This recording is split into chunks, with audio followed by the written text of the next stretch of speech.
आप सभी का स्वागत है रवि जॉन फार्मिंग लीडर में। मैं रवि त्यागी, आपका होस्ट एंड दोस्त। मेरे सभी बुजुर्ग और किसान साथियों को मेरा राम राम।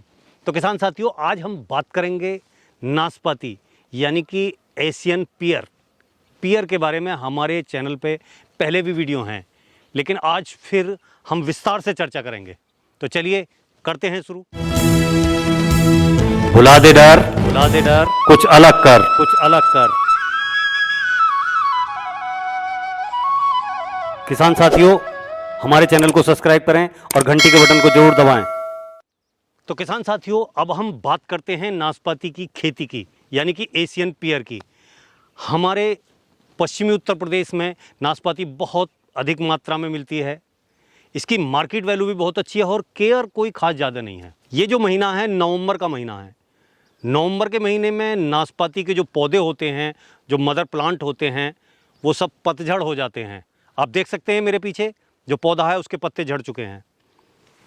यही टाइम होता है असली इसकी पौध तैयार करने का। अब इसकी पौध तैयार करने में हमें क्या करना होता है, हमें इसकी कुछ डंडियां चूज करनी होती हैं जो पौध बनाने के लायक होती है। ये नहीं है कि हम कोई सी भी इसकी जो है डंडियां काट लें और वो कामयाब हो जाएंगी, ऐसा नहीं है। वो देख के पता करना होता है कि ये स्टिक है, ये हमें पौधा देगी। उन्हीं स्टिकों को हम काट लेते हैं और उन्हें काटने के बाद उनके जो है 4 से 5 इंची के टुकड़े काटते हैं और उन टुकड़ों को हम अच्छे से तैयार करके और फिर जो है अपनी क्यारियों में जो है हम उनकी पौध तैयार कर लेते हैं। पौध तैयार करने के बाद जब वो पौध 1 साल की हो जाती है, तो 1 साल की होने के बाद हम वहाँ से क्यारियों से उठा के हमें जहाँ भी लगाना है, हम अगर बीच में पूरे बाग में लगाना है तो बाग में, और या अगर हमें अपने खेतों की बाउंड्री में लगाना है तो हम वहाँ बाउंड्री में उन्हें लगा सकते हैं। अब उठा के लगाने का भी प्रोसीजर क्या है कि सीधा जिस तरीके से पॉपुलर को उखाड़ के, जड़ से उखाड़ के और लगा देते हैं, ऐसे ही नाशपाती लगती है। अभी जब हमने पीछे वीडियो बनाई तो लोगों के बहुत कमेंट आए, बहुत सारे फ़ोन आए, कॉल आए। उन्होंने कहा कि हमें नाशपाती की पौध चाहिए।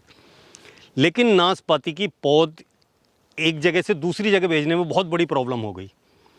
प्रॉब्लम ये हुई कि 5-6 फुट का पौधा होता है 1 साल का। अब 3 पेड़, जो 3 पौधे होते हैं, अगर हम बिना मिट्टी के करें, मिट्टी के तो बहुत ज़्यादा बैठेगा, अगर हम बिना मिट्टी के करें तो वो कम से कम 3 पौधों में ही 1 किलो वेट हो जाता है। अब 1 किलो वेट अगर हम तेज़ी से जल्दी से कहीं भेजना चाहते हैं और जल्दी से ट्रांसपोर्ट में भेजें तो कम से कम 200 रुपये किलो का रेट होता है। अब 200 रुपये किलो का रेट वो, और 3 पौधे, बड़ा अलग है, नहीं हो सकता। दूसरा क्या है कि ये होता नहीं कि अगर 1,00,000-2 लाख पौधे की कहीं से मांग हो तो 1,00,000-2 लाख पौधे तो अब ट्रांसपोर्ट से, मतलब गाड़ी, पूरी गाड़ी होके जा सकती है। अब कोई 100 पौधे मांगता है, कोई 200 पौधे मांगता है, तो उसके हिसाब से गाड़ी भी नहीं जा सकती। तो उसके लिए जब बहुत ज़्यादा ये हुआ तो फिर कुछ किसानों से बातचीत करके, जो हमारे से कांटेक्ट में थे किसान, के भाई नहीं हमें तो लगानी है, तो फिर उसका ये सलूशन निकाला गया कि क्यों ना ये कटिंग करके इस टाइम पे स्टिक जो है भेज दी जाए। अब स्टिक अगर हम बेचते हैं, 100 स्टिक बेचते हैं, वो 3 किलो के करीब होता है। 600 रुपये किराया हो गया और जो है वो आसानी से 4 से 5 दिन में उनके घर पे पहुंच गई और वो फिर अपने जो है उन्होंने क्यारी बना के उन क्यारियों में वो पौध तैयार कर ली। अभी कम से कम 70-80 किसान हमसे वो उसकी स्टिक मंगा चुके हैं, हमने उनके यहाँ तक पहुँच दी हैं और वो सब जो है स्टिक लगा रहे हैं।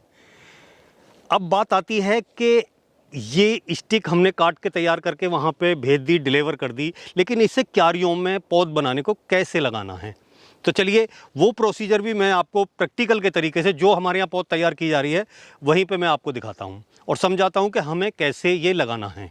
तो किसान साथियों, अब हम नाशपाती की पौध तैयार करने की प्रक्रिया शुरू करते हैं। तो साथियों, सबसे पहले तो हमें ध्यान रखना है कि हमारी जो क्यारी की चौड़ाई हो, लंबाई तो आप कितनी भी कर सकते हैं, लेकिन क्यारी की जो चौड़ाई हो इतनी हो कि हम उसकी एक साइड की डॉली पे बैठ के उसे अंदर तक नला सकें।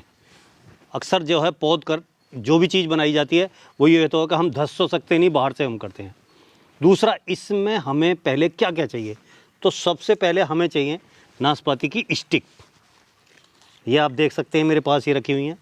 दूसरा, हमें जो है दीमक के बचाव के लिए बहुत ज़्यादा ध्यान देना है। तो कोई भी दवाई हम दीमक ख़त्म करने वाली DTD पाउडर हो, गैमोक्सिन हो, वो ज़रूर लें। तीसरा, हमें चाहिए रूट ग्रोइंग के लिए बहुत सारे रूट ग्रोइंग पाउडर वगैरह आते हैं मार्केट में, लेकिन जो हमारे पास है हम उससे करेंगे। अगर आपके पास एलोवेरा हो तो एलोवेरा का जेल निकाल के उसे आप कर सकते हैं। दूसरा, शहद, मेरे पास ये शहद है, मैं शहद से ही इसकी जो स्टिक है जिधर से मैं लगानी है उसे हम इसमें ऐसे करके डुबो के ये इस पर शहद लगाने के बाद ही मैं जो है ये लगाऊंगा।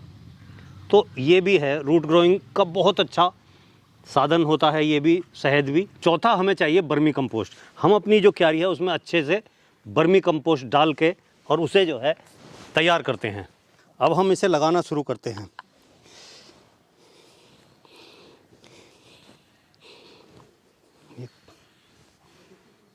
ध्यान रहे हल्का सा लगाना है। तो साथियों, आप देख सकते हैं कि ये मैंने 4-4 अंगल की दूरी पर ये लगाई हैं। आप देख सकते हैं ये 4 से 5 अंगल की दूरी इनके बीच की है। अब आप लाइन से लाइन की दूरी, लाइन से लाइन की भी दूरी ही इतनी रखेंगे। अब हम जो दूसरी लाइन लगाएंगे, हाँ, एक चीज़ का और ध्यान रखना है कि इसकी जो आँख हैं ये, इनका रुख का ध्यान रखना है। ऐसा ना हो कि कभी आँख की उल्टी साइड में चल लकड़ी को लगा दो तो फिर नहीं होगी आपकी पौध। ये ध्यान रखना है कि जो आँख जो ऊपर फूटी हुई है, ये फुटेर का जो होता है सीधी तरफ ऊपर है तो वो नीचे ऐसे लगाना है। ये विशेष ध्यान करने की बात है। हमारी स्टिक अब देखो लग के तैयार हो गई है ये इस क्यारी में। अब हमें इसमें पानी लगाना है। पानी लगाना है तो ये नहीं कि हम पानी की धार कहीं ऐसे छोड़ दें जिससे कि ये उखल जाए या कुछ दिक्कत हो जाए। इसे पूरी तरह जो है पानी से भर देना है और बिल्कुल जो है पानी इसमें भर देना है। अभी क्या है कि हम इसमें हर हफ्ते इसमें पानी लगाएंगे 2-3 बार। उसके बाद फिर जो है महीने में भी कोई दिक्कत नहीं है, ये फूट आएंगी। और ये विशेष ध्यान रखा जाए कि दीमक का इसमें प्रकोप ना हो। अगर आपको लगता है कि आपके यहाँ दीमक हैं तो आप पानी के साथ मिट्टी का तेल भी आप इसमें छोड़ सकते हैं, तो उससे जो तुम्हारी दीमक होगी वो ख़त्म हो जाएगी। और बस कोई ज़्यादा लंबा चौड़ा इसका प्रोसीजर नहीं है, बहुत ही आसानी से और खेल खेल में आपको जो है नाशपाती की पौध जो है, पियर की पौध आपके यहाँ खुद तैयार होगी और आप लगा सकते हैं। तो साथियों, आपने ये नाशपाती के बारे में जानकारी ली, देखा और समझा, और ये भी देखा कि हमें जो स्टिक हैं, जो हमारी ये 4 से 5 इंची की स्टिक है, इसे हम किस तरीके से अपने क्यारियों में लगाएं, फिर उसकी किस तरीके से केयर करनी है। उसकी केयर करने में हमें यह है, उसमें घास वगैरह नहीं होना चाहिए। अभी जैसे बाद में सर्दियों के बाद जब गर्मी आएगी तो वो सूखनी नहीं चाहिए। दूसरा क्या है कि दीमक का विशेष ध्यान रखें। चाहे आपको उसमें मिट्टी का तेल डालना हो पानी के साथ, चाहे कोई और दवाई डालनी हो, लेकिन दीमक का प्रकोप नहीं होना चाहिए। बस फिर क्या है, ये आपकी जो है तैयार हो जाएंगी और 1 साल में आप इन्हें उठा के अपने खेत में, अपने खेतों की बाउंड्री पे कहीं भी ट्रांसफ़र कर सकते हैं और पा सकते हैं इनसे अच्छी और बहुत ही बेहतरीन किस्म की नाशपाती। तो ये वीडियो आपने देखा। अगर ये वीडियो आपको अच्छा लगा हो तो वीडियो को लाइक करें, शेयर करें, चैनल को सब्सक्राइब करें और घंटी के बटन को जरूर दबाएं। ये वीडियो देखने के लिए आप सभी का बहुत बहुत धन्यवाद। मैं रवि त्यागी, रवि जॉन फार्मिंग लीडर से।